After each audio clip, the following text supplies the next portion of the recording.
Hello and welcome to the 20th discussion of the smart world around us, from your friends here at Smart-EDU Hub. It is great to have you with us. Today, we are diving into a really fascinating article, a comparative study on local e-government that pits two countries against each other, Romania and Turkey. You've probably asked yourself this exact question. You go online to pay a local tax or find some basic info, and the experience can be anything from totally seamless to, well, an absolute nightmare. We're going to dig into why that is. Our guide for this journey is an amazing study by Catalin, Vrabie, and Kemal ÖKTEM. They really explore why these two countries took such different roads on their digital government rollouts. And hey, if you want to go deeper, the link to their full research is waiting for you in the description. All right, let's get right into it. First up, we're going to look at how each country actually kicked off its whole digital transformation journey. What's so striking here is that both countries launched these huge national projects at almost the exact same time. But look at the difference in philosophy. Romania was laser-focused on one thing: getting public services online. Turkey, though, they had a much bigger vision: to transform the entire country into an information society. So same starting line, but they were running completely different races from day one. Now, at first glance, you might look at these numbers and think, okay, Romania is clearly in the lead here, right? I mean, a higher percentage of their municipalities had websites, and they were way ahead in offering online payments. But hold on, look a little closer. The use of more advanced, sophisticated software, it's pretty much a tie. This right here is our first big clue that the real story isn't just about who has the most features.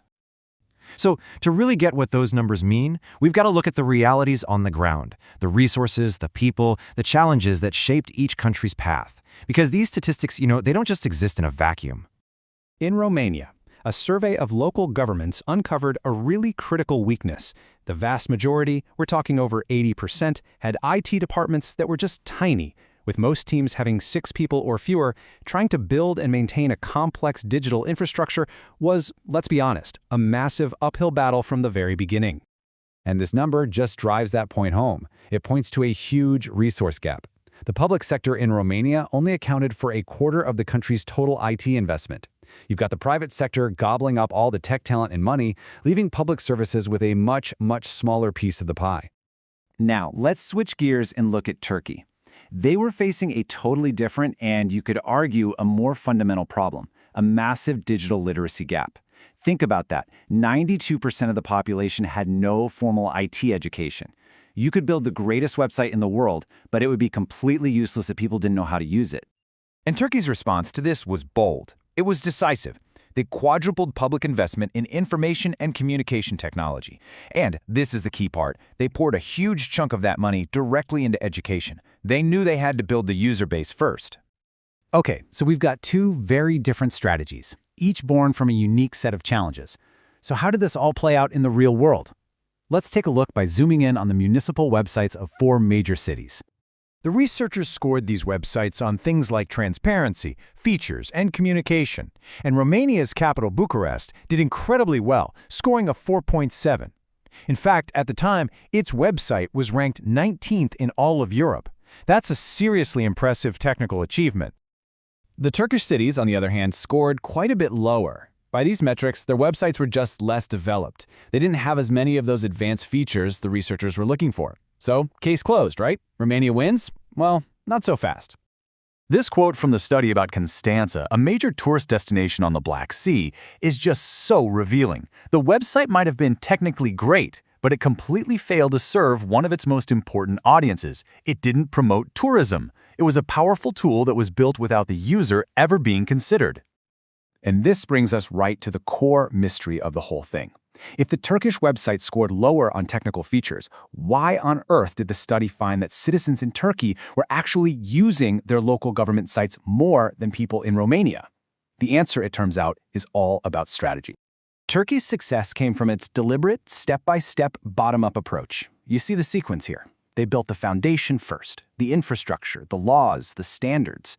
Then, and this is absolutely crucial, they invested heavily in education before they started rolling out the complicated services. They got the people ready first.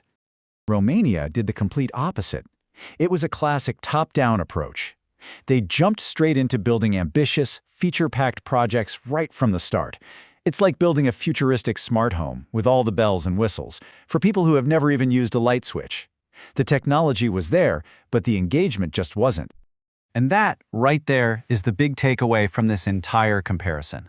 Truly successful e-government is not a race to see who can build the fanciest technology the fastest. It turns out the sequence is what matters most. Turkey's success proves that investing in people, in their education, in their digital literacy, is the essential first step to creating services that citizens will actually want and know how to use. So it leaves us with one final question to think about, one for our own hometowns. When our local governments launch a new app or a new website, are they just checking a box on a technology to-do list? Or are they actively working to build a digital community of citizens who are empowered and ready to engage with it? Thank you so much for joining us for this discussion. To be the first to enjoy our new deep dives, please make sure to like and subscribe to the Smart-EDU channel.